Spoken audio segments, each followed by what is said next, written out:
Wonder knowledge by Shri के online study programme में आप लोग का स्वागत है।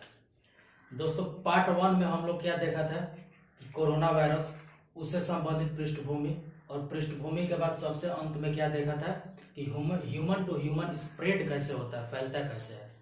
तो वो पहले पार्ट में कवर हो गया था।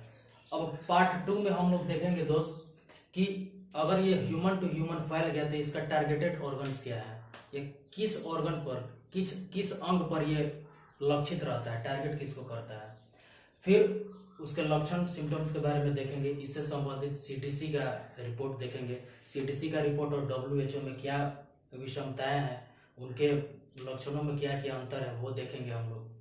फिर दोस्त एक टर्मोलॉजी आती है इक्विपेशन पीरियड, तो वो हम देखेंगे कि इक्विपेशन पीरियड आखिर है क्या। फिर टेस्टिंग की प्रक्रिया देखेंगे, जांच प्रक्रिया, आखिर कितने प्रकार से टेस्ट किए जाते हैं इसका पॉजिटिव या निगेटिव का निर्धारण करने के लिए। फिर देखेंगे कि इससे संबंधित टेस्टिंग से रिलेटेड आईसीएमआर का क्या क्या दिशा निर्देश है। फिर एक टर्म आता है दोस्तों पुल टेस्टिंग, इसी टेस्टिंग में पुल टेस्टिंग आता है, तो पुल टेस्टिंग देखेंगे क्या है।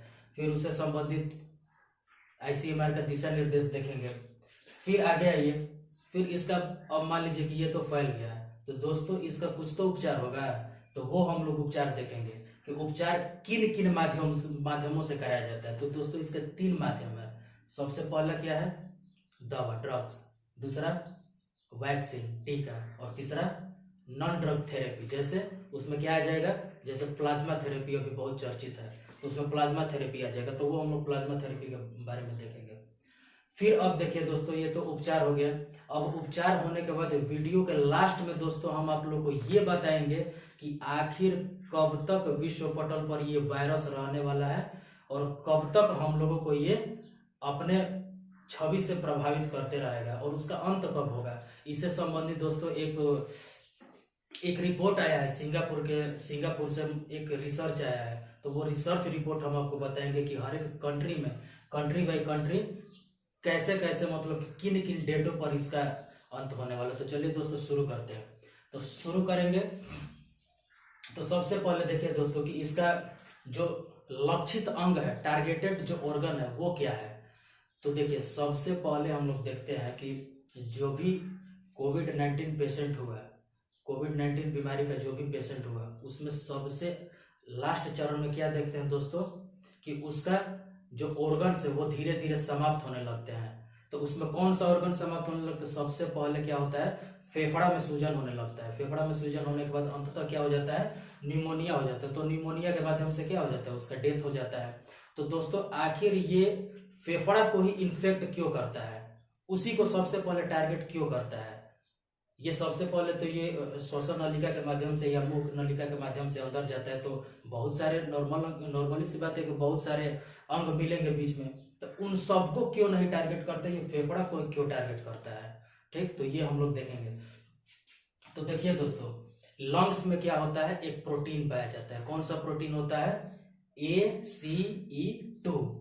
ACE2 करके एक प्रोटीन पाया जाता है। ये क्या है दोस्तों, तो ये है एंजियोटेंसिन कन्वर्टिंग एंजाइम्स 2।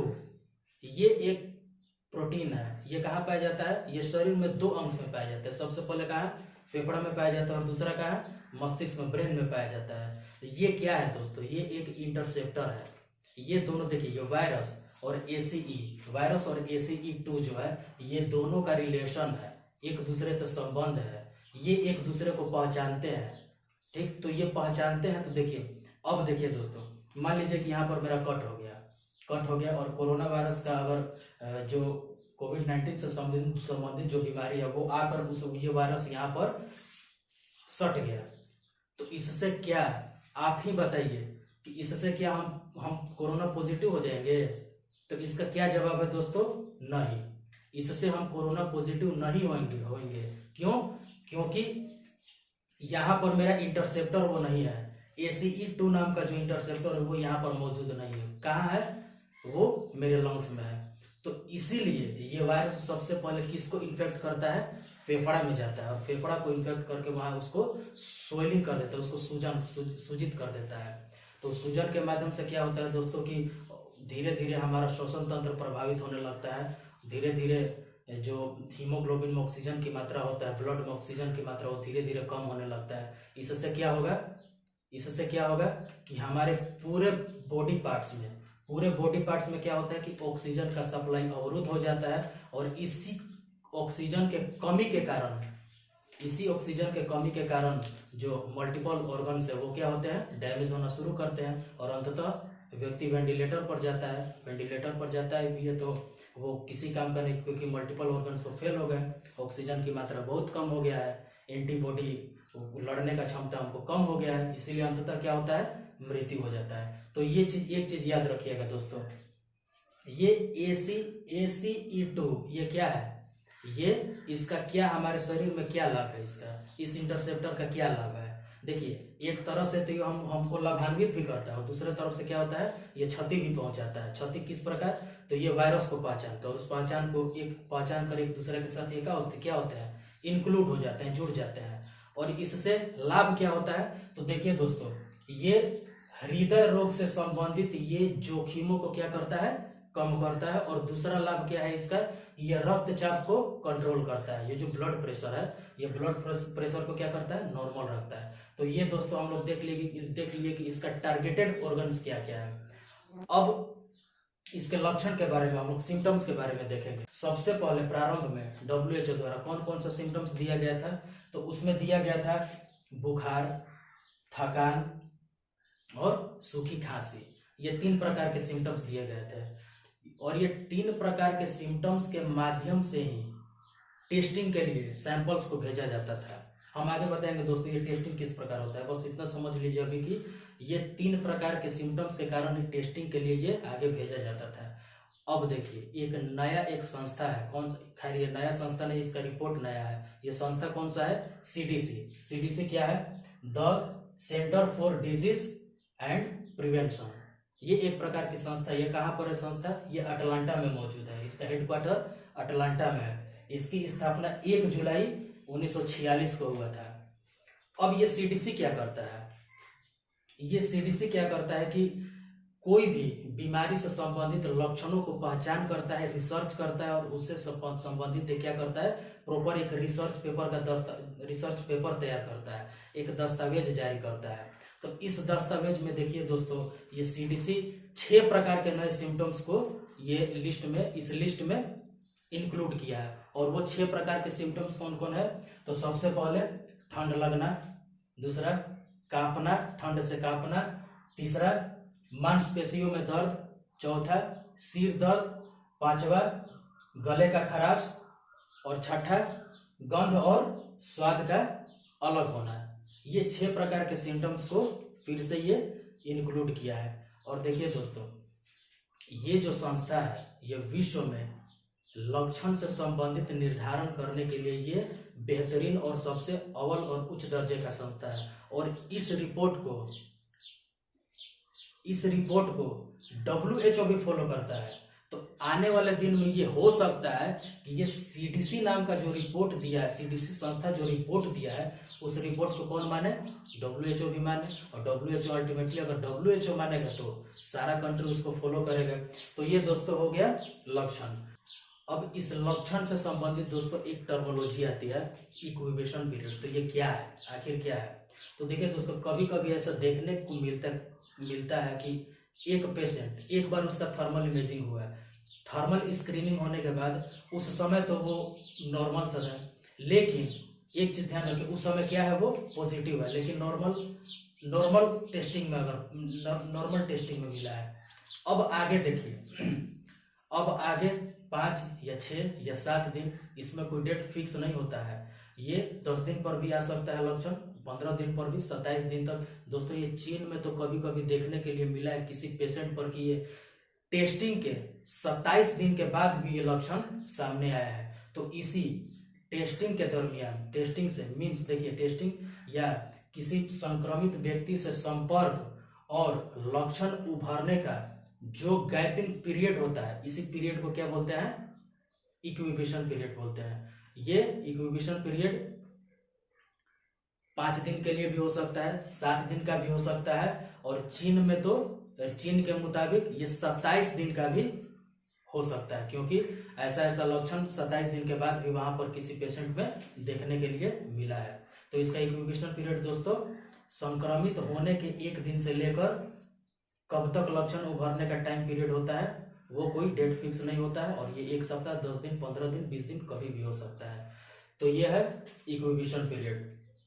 फिर देखेंगे दोस्तों कि इसका अब आगे चलते इसका टेस्टिंग प्रक्रिया देखते हैं कि जांच प्रक्रिया, ये जांच प्रक्रिया किस किस प्रकार से जांच होता है, ठीक, तो इसके कितने प्रकार होता है। तो जांच प्रक्रिया में दोस्तों देखेंगे कि 2 प्रकार की जांच प्रक्रिया है। पहला मॉलिक्यूलर टेस्टिंग और दूसरा सेरोलॉजिकल टेस्टिंग। तो ये मॉलिक्यूलर टेस्टिंग का टाइप क्या है और सेरोलॉजिकल टेस्टिंग का टाइप क्या है। देखिए दोस्तों, ये जो है मॉलिक्यूलर टेस्टिंग, इसको आरटी-पीसीआर टेस्टिंग भी बोलते हैं। आरटी-पीसीआर क्या है? Reverse transcription polymerase chain reaction. ये हम लोग दोस्तों टेक्नोलॉजी के क्लास में हम लोग पढ़ते भी हैं, पॉलीमरेज चेन रिएक्शन, इसके बारे में आप लोग को कुछ कुछ पता भी होगा। फिर हम लोग देखते हैं सेरोलॉजिकल टेस्ट। सेरोलॉजिकल टेस्ट में क्या होता है कि इसमें रैपिड एंटीबॉडी टेस्टिंग होता है। इसमें दोस्तों आरटी-पीसीआर समझते हैं। ये आरटी-पीसीआर सस्पेक्टेड व्यक्ति को कंफर्मेशन के लिए कि क्या उसको कोरोना पॉजिटिव है या नहीं, इसके लिए एकदम जरूरी होता है कौन सा टेस्ट कराना? आरटी-पीसीआर। आरटी-पीसीआर में क्या किया जाता है? लैब में दोस्तों सस्पेक्टेड व्यक्ति का क्या किया जाता है? उसका ब्लड सैंपल लिया जाता है। ब्लड सैंपल लेकर लैब में उस ब्लड सैंपल में जो विद्यमान आरएनए है, उस आरएनए को इंडिकेट किया जाता है कि क्या आरएनए वही वायरस का है। तो आरएनए को इंडिकेट कर लिए। अब आरएनए का क्या किया जाता है कि डीएनए में तब्दील किया जाता है। उस आरएनए को डीएनए में तब्दील किया जाता है, और इसी प्रोसेस को क्या बोलते हैं? RT, reverse transcription. Reverse transcription इसी मेथड को बोलते हैं। अब पीसीआर क्या है? अब देखिए डीएनए तो मिल गया, अब इसी डीएनए को पॉलीमरेज चेन रिएक्शन के माध्यम से क्या किया जाता है? इसका प्रतिलिपि तैयार किया जाता है। प्रतिलिपि, बहुत प्रकार के प्रतिलिपि तैयार करके इस डीएनए को, प्रतिलिपि को देख लिया जाता है, और इस प्रतिलिपि को देखने के बाद ये पता चल जाता है कि ये तो कोरोना का ही इसमें लक्षण है। तो उसे अल्टीमेटली पता चल जाता है कि ये व्यक्ति क्या है? कोरोना पॉजिटिव है। अब देखिए दोस्तों, हम देखेंगे कि रैपिड एंटीबॉडी टेस्ट क्या होता है। रैपिड एंटीबॉडी टेस्ट, तो रैपिड एंटीबॉडी टेस्ट में क्या किया जाता है दोस्त कि इसमें ब्लड का एक सैंपल लिया जाता है। उस ब्लड के सैंपल में देखा जाता है कि क्या वो एंटीबॉडी मौजूद है, और वो एंटीबॉडी किसका? देखिए दोस्तों, कोई बीमारी हुआ हमको, तो उस बीमारी से लड़ने के लिए हमारा प्रतिरोधक तंत्र है, तो वो प्रतिरोधक तंत्र क्या करता है? उस बीमारी से लड़ता है, उस वायरस से लड़ता है। तो वायरस से लड़ने के दरमियान एक एंटीबॉडी बनाता है, तो उसी एंटीबॉडी को इस टेस्ट के माध्यम से इंडिकेट और चिन्हित कर लिया जाता है। तो ये क्या है? Rapid antibody test. तो इसमें उस मॉलिक्यूल को पहचाना जाता है जो मॉलिक्यूल उस वायरस से लड़ने के दरमियान शरीर से स्रावित हुआ।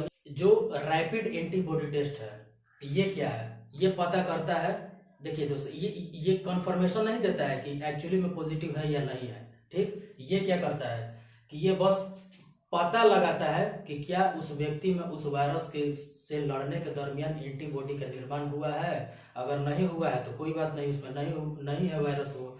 अगर एंटीबॉडी का निर्माण हुआ है तो इससे पता चल जाता है कि एंटीबॉडी वो है। लेकिन कंफर्म कौन करता है?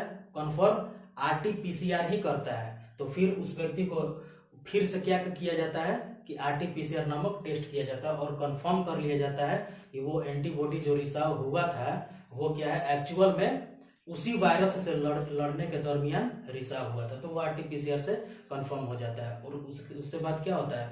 व्यक्ति को पता चल जाता है कि ये कोरोना पॉजिटिव है। तो देखिए दोस्तों, ये एक एबॉट नाम की कंपनी है। वो क्या किया था कि 5 मिनट में रिजल्ट देने वाला एक तकनीक का इजाद, एक टेस्ट का इजाद किया था। लेकिन हाँ, अब देखिए, अब इसके पहले क्या होता था? जो भी टेस्टिंग होता था वो 5 दिन या 6 दिन लग ही जाता था। लेकिन अब धीरे धीरे ऐसा कंपनी सब सामने आने लगे अपनी टेस्टिंग किट लेकर, जिससे पता चल जाता है कम समय में कि ये व्यक्ति सस्पेक्टेड से कंफर्म है या नहीं है। फिर देखिए दोस्तों कि इससे रिलेटेड ICMR का हम लोग दिशा निर्देश देखेंगे, एडवाइजरी देखेंगे कि ये क्या है। तो इसमें देखिए प्राथमिक जांच के लिए RT-PCR ये क्या है, बहुत जरूरी होता है। और फिर ये रैपिड एंटीबॉडी टेस्ट, ये रैपिड एंटीबॉडी टेस्ट होता है क्या, ये किस लिए किया जाता है, तो एक ये बीमारी किस जगह पर फैला है, कैसे फैला है, क्यों फैला है, इसका मॉनिटरिंग करने के लिए, इसका ट्रेसिंग करने के लिए इस रैपिड एंटीबॉडी टेस्ट का ये किया जाता है। तो ये है दिशा निर्देश ICMR का। फिर देखते हैं दोस्तों कि इससे संबंधित एक पुल टेस्टिंग टर्म आता है। तो पुल टेस्टिंग क्या है, तो पुल टेस्टिंग में क्या होता है कि ये भी क्या है, पुल टेस्टिंग ये RT-PCR से ही रिलेटेड है, ये RT-PCR से ही रिलेटेड है, इसमें भी RT-PCR ही टेस्ट होता है, ठीक। लेकिन पुल टेस्टिंग है, पुल मीन्स बहुत सारे लोगों का सैंपल एक जगह पर इकट्ठा करके और उस सैंपल का क्या किया जाता है, RT-PCR के माध्यम से टेस्ट किया जाता है। वो हुआ, अगर मान लीजिए दोस्तों 4 या 5 व्यक्ति का हम लोग नमूना लिए, नमूना लेकर RT-PCR कर दिए, अगर RT-PCR में कोरोना पॉजिटिव आ गया तो अब क्या किया जाता है, अलग अलग व्यक्ति को, जितना सैंपल में मौजूद व्यक्ति का नमूना था उन व्यक्तियों का अब अलग अलग से टेस्टिंग किया जाता है। और अलग अलग से टेस्टिंग करने के दरमियान ये तो पता चल ही जाएगा कि किस व्यक्ति में है और किस व्यक्ति में नहीं है। तो ये क्या, ये पुल टेस्टिंग क्या है, ये पुल टेस्टिंग एक विशेष जगह क्षेत्र से संबंधित व्यक्तियों का टेस्ट करने के लिए ये पुल टेस्टिंग किया जाता है। तो दोस्तों इससे भी रिलेटेड देखिए ICMR का दिशा निर्देश है कि किस कंडीशन में हम लोग पुल टेस्टिंग करना होगा, किस कंडीशन में पुल टेस्टिंग कराना होगा। तो इससे रिलेटेड गाइडलाइंस में क्या बताता है कि जिस क्षेत्र में, जिस एरिया में जो संक्रमण दर है वो संक्रमण दर 5% से अगर कम हो तब जाकर उस एरिया में पुल टेस्टिंग कराया जाता है। अगर संक्रमण दर 5% से ज्यादा हो तो उस एरिया में पुल टेस्टिंग ना होकर प्रॉपर अलग अलग सैंपल लेकर व्यक्ति विशेष का क्या किया जाता है, टेस्टिंग किया जाता है। तो देखिए दोस्तों इसका क्या क्या फायदा है, अब ये भी देख ले पुल टेस्टिंग आखिर होता है तो क्यों होता है, इसका क्या क्या फायदा है, ठीक ना। तो फायदा में सबसे पहले देखेंगे कि ये टेस्टिंग क्षमता को बढ़ाता है। ये मान लीजिए किसी क्षेत्र विशेष में हम लोग टेस्टिंग किए तो उस क्षेत्र विशेष के व्यक्ति को बता दिया कि उस क्षेत्र विशेष में नहीं है या है तो RT-PCR करे, नहीं है तो भाई बढ़िया है। तो ये क्या बताता है, ये टेस्टिंग क्षमता को बढ़ाता है पहला। दूसरा क्या हुआ, यह टाइम बचत करता है, टाइम मैनेजमेंट अच्छा होता है। तीसरा कॉस्ट कम होता है, कॉस्ट कम लगता है। और चौथा सबसे बड़ी बात दोस्तों मैन पावर का बचत होता है, इससे मैन पावर का बचत होता है। तो ये देख लिया हम लोग पुल टेस्टिंग, और पुल टेस्टिंग से संबंधित ये क्या क्या ICMR का दिशा निर्देश है। अब देखेंगे दोस्तों कि इसका ट्रीटमेंट क्या है।